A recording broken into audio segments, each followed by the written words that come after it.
कल शोपियान इलाके में रात को एक टारगेट किलिंग की जाती है, जो प्रवासी मजदूर जो हैं उनको निशाना बनाया जाता है और कहीं ना कहीं गिनामत ये रही कि उनकी जान बच गई। लेकिन अमरनाथ यात्रा के चलते लोगों को टारगेट किया जा रहा है, यानी कि कश्मीर में जो कहा यह जा रहा था कि टारगेट किलिंग्स बंद है, कितनी टारगेट किलिंग्स बंद है ये देखने को मिली। लेकिन यहाँ एक सनातन भारत दल जो है वो लगातार प्रदर्शन कर रहा है और ये कह रहा है कि हिंदुओं को जो टारगेट किया जा रहा है वो कहीं ना कहीं गलत है और हिंदुओं की जो कहीं ना कहीं हमारे जो हिंदू लोग कश्मीर में इस पर काम कर रहे हैं उनको आधार कार्ड देख कर जो है वो चेक कर कहीं ना कहीं टारगेट किया जा रहा है। लेकिन यहाँ की एडमिनिस्ट्रेशन ये कुछ बताना नहीं चाहती और दिखाना नहीं चाहती। लेकिन आज देखिए, आज पूरे जम्मू संभाग में कहीं ना कहीं सभी के सभी जो लोग हैं वो प्रदर्शन करते हुए नजर आए और हम बात करेंगे, अजय से पूछने की कोशिश करेंगे।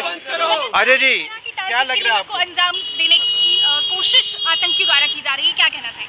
देखिए, मैं मीडिया बंधु से भी एक क्वेश्चन पूछना चाहता हूं कि आप लोग जानते हैं जम्मू की आवाज़ आप लोग भरपूर तरीके से उठाते हैं। आप जानते हैं कि इसका एकमात्र कारण जो है इन टारगेट किलिंग्स का वो यही है कि वहां पर जिहाद की प्रॉब्लम है। वहां पर जो ओवरग्राउंड वर्कर्स हैं जो वहां पर जिहाद का काम कर रहे हैं वो पूरी तरह से रिस्पॉन्सिबल है और उनसे भी बड़ी जो रिस्पॉन्सिबिलिटी बनती है वो हमारी सरकार की है, हमारी एलजी सरकार की है कि वहां पर जो प्रॉब्लम है वो जिहाद की है। वहां पर धर्म को देखकर टारगेट किलिंग्स की जा रही हैं, वहां पर हिंदुओं को चुन चुन कर मारा जा रहा है। जब आप लोगों के सामने ये संदेश पहुंचाने की कोशिश करेंगे कि आप इन हत्याओं को धर्म से ना जोड़े, तो आप मुझे बताएं, लोगों का तो आप पे विश्वास उठेगा और आपका अपनी राजनीति से विश्वास उठ जाना चाहिए और आपको उस भगवान से डरना चाहिए कि इन हत्याओं का जो असल प्रॉब्लम है उनको हम जब तक डायग्नोस नहीं करेंगे, उसकी बीमारी का इलाज इनको नहीं देंगे, तब तक ये मरते रहेंगे हिंदू। मगर हमने अपनी पॉलिटिक्स करनी है, राजनीति करनी है, अपने वोट बैंक के लिए लड़ना है और आज तृप्तिकरण की राजनीति इस कदर हो रही है कि हिंदू मर रहा है पर सरकार के कान पे जूं तक नहीं रह रही। आप देख रहे हैं निरंतर कई दशकों से हत्याएं हो रही हैं। आपने वो इंसिडेंट भी देखा 1990 का कि किस तरह कश्मीरी पंडितों के साथ नरसंहार किया गया, रेप हुए, बलात्कार हुए, तब भी सरकार ने उनसे कोई सीख नहीं दी। सरकार ने आज तक आधिकारिक तरीके से वहां पर घोषित नहीं किया कि वो नरसंहार था। सरकार कहती है कि माइग्रेशन होगी, माइग्रेशन 10 लोगों की होती है, 50 की, 100 की, 1000 की, 5 लाख लोगों की माइग्रेशन होगी। ये तो एक बहुत बड़ा ब्लंडर है जो लोगों को समझना चाहिए। और 370 टूटने के बाद सरकार कहती थी कि यहाँ पर पीस एंड प्रॉस्पेरिटी कश्मीर में। क्या ये पीस एंड प्रॉस्पेरिटी है कि जब लोग वहां पर सब्जी लेने के लिए, अपने घर का राशन लेने के लिए जाते हैं तो चुनकर ओवरग्राउंड वर्कर्स उनको बताते हैं कि ये लोग यहाँ जा रहे हैं, आप इनको मार दीजिए। ये वही डेमोक्रेसी है। ये वही बात कर रहा हूं मैं, ढांगरी में जब देखा जाता है कि आपके आधार कार्ड देकर आपको मारा जाता है, ये वही है। ओवरग्राउंड वर्कर्स जब पकड़े जाते हैं बटिंडी से, जो बताते हैं कि आपने ड्रोन से हथियार कहां फेंकने हैं और वहां पर गाड़ी जा रही है हमारे वीर जवानों की, आप उनको शहीद कर दीजिए। आपने देखना 2-3 इंसिडेंट हुए रजौरी में, वो सब क्या थे? ओवरग्राउंड वर्कर्स ने मदद की, हथियार सप्लाई किए, वहां के लोकल लोगों को हथियार सप्लाई करवाए और उन्होंने वहां पे शूट किया। और सरकार कहती है हिजबुल मुजाहिदीन ने कर दिया, लश्कर तैयबा ने कर दिया। अरे वो जो सपोले हैं वहां कश्मीर के, वो रिस्पॉन्सिबल हैं, वो लोग इस चीज के जिम्मेदार हैं। ओवरग्राउंड वर्कर्स पूरी मदद कर रहे हैं। वो उन लोगों के दिमाग में इतनी नफरत है, एंटी डोगरा, एंटी हिंदू और एंटी जो सरकार हमारे सेंटर की, वो भी एंटी जम्मू है, वो भी कश्मीर का साथ देती है, उनको पालन पोषण करती है।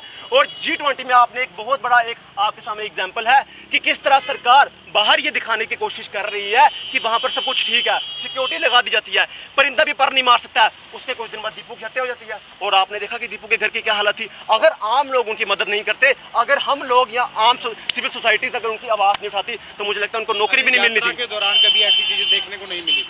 देखिए, यात्रा जो हो रही है, यात्रा एक अलग फैक्टर है, पर उनका जो उनका एक मोटिव है, जो उनका एम्बिशन है, वो यही है कि हमने कश्मीर में हालात खराब कर रहे हैं, हमने हिंदुओं को टारगेट करना है। ना ये की रेड्स भी हुई ना कश्मीर में, तो ये तो कह रहे हैं कि वहां पर मिलिटेंसी है नहीं। देखिए, लगातार पकड़ा जा रहा है और पुलिस ये दावा कर रही है कि कहीं ना कहीं आतंक। आपने वो स्टेटमेंट देखी है जहां पर अमित शाह जी ने कहा हुआ है कि यहाँ पर इतने एक्टिव वर्कर्स हैं और वहां पे हमारे जो आर्मी के चीफ है वो कहते हैं कि यहाँ पर अब जो टेररिस्ट है वो खत्म हो गया है। तो एक दिन में आपको पता है, एक दिन में 3-4 स्टेटमेंट आना, वो भी अलग अलग, ये दर्शाता है कि सरकार में आपस में कोऑर्डिनेशन भी नहीं है और सरकार अपने अपने तरीके से हिंदुओं को अलग स्टेटमेंट देती है, बाकियों को अलग स्टेटमेंट देती है। आपने देखा कि इस वक्त जो राजनीति चल रही है वो तुष्टीकरण की चल रही है, जिसमें यह बताया जाता है कि आप लोगों को यहाँ कुछ और दिखाया जाता है और जो ओवरग्राउंड वर्कर्स हैं उन पर कोई कार्रवाई नहीं की जाती है।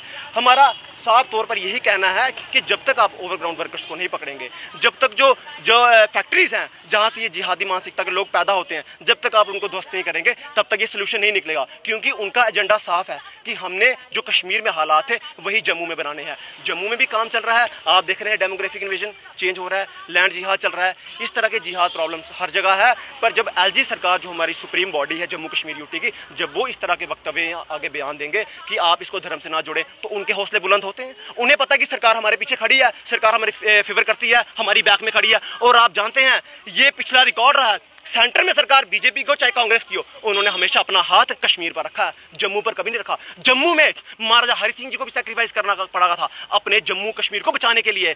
जो इस जम्मू कश्मीर के राजा थे, शासक थे, उनको अपना देश छोड़ना पड़ा, किस लिए? In the favour of national interest. और वही आज जम्मू के लोगों के साथ हो रहा है। जम्मू के लोगों को भी ये बताया जा रहा है कि आप जम्मू छोड़ दीजिए, पर हम यहाँ के डोगरे लोग हैं, हम छोड़ेंगे नहीं, हम आतंकवादियों को भी मारेंगे यहाँ पे, और जो ओवरग्राउंड वर्कर जिहादी हैं उनकी कमर भी तोड़ेंगे। चीफ जस्टिस ऑफ इंडिया जब जी वाई चंद्रचूड़ जम्मू पहुंचते हैं तो कहीं ना कहीं कश्मीर में एक मीटिंग की जाती है यहाँ पर उपराज्यपाल द्वारा, उनको ये मैसेज दिया जाता है जम्मू कश्मीर के हालात ठीक है। क्या अब ये जो मैसेज कल हुआ है ये पहुंचाया जाएगा वहां पर? ये बिल्कुल नहीं पहुंचाया जाएगा।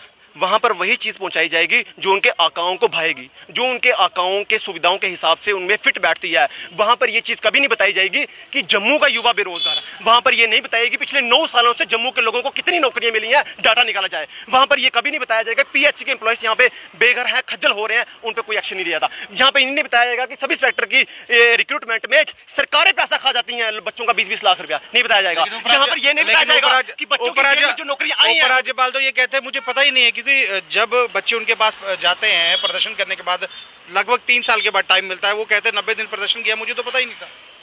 एलजी साहब तो वो हैं जो आरके गोयल की अध्यक्षता में एक कमेटी फ्रेम करते हैं, और फायर एंड इमरजेंसी वाले बच्चों को, जिसमें स्वयं एकजुट जम्मू पार्टी की तरफ से मैंने प्रेस कॉन्फ्रेंस की थी कि यहाँ पे इतना बड़ा स्कैम हुआ है, जम्मू के बच्चों के पीजी पोस्ट ग्रेजुएट बच्चों के 100 में से 56 नंबर आ रहे हैं, और कश्मीर के 8वीं क्लास के बच्चे के सब में 100 में से 96 नंबर आ रहे हैं। वो स्कैम सामने लाया एलजी के कि एलजी साहब ये देखिए, एलजी कहते हैं मुझे प्रूफ दीजिए, प्रूफ दिया, हाँ जी ये प्रूफ है, कमेटी बिठाओ, कैंसिल करो।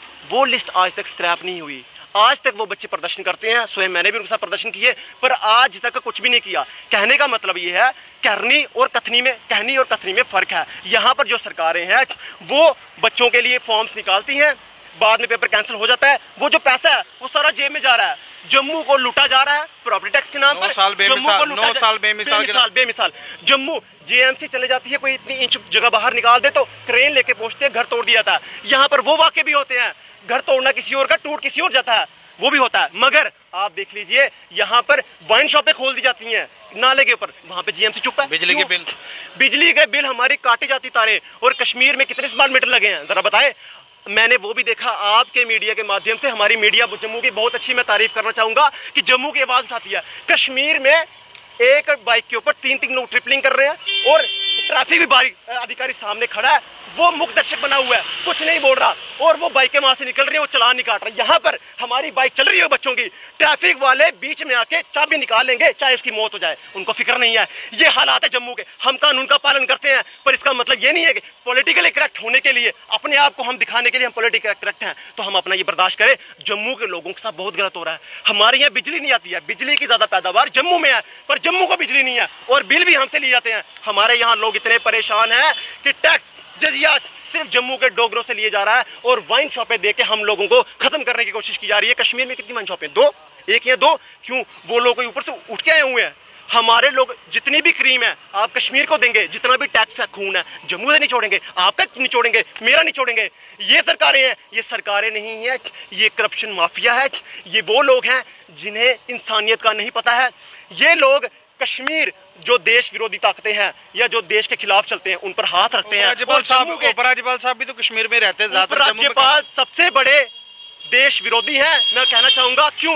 क्योंकि जो राष्ट्रवादी लोग जम्मू के हैं, जो उनके साथ नहीं खड़ा होगा वो देश विरोधी है। आप कश्मीरियों की पीठ थपथपाते हैं, G20 की मीटिंग वहां करते हैं, टूरिज्म आप कश्मीर में एक्सप्लोर करने की बात करते हैं, बढ़ाने की बात। जम्मू में पोटेंशियल है, कम है टूरिस्ट का, टूरिज्म खत्म कर दिया। यहाँ 2 अगस्त 2019 के बाद 624 ऐसे टूर एंड ट्रैवल वाले लोग थे जिनको इन्होंने बैन कर दिया। जनाब ट्रांसपोर्ट खत्म ही हो गए यहाँ पे।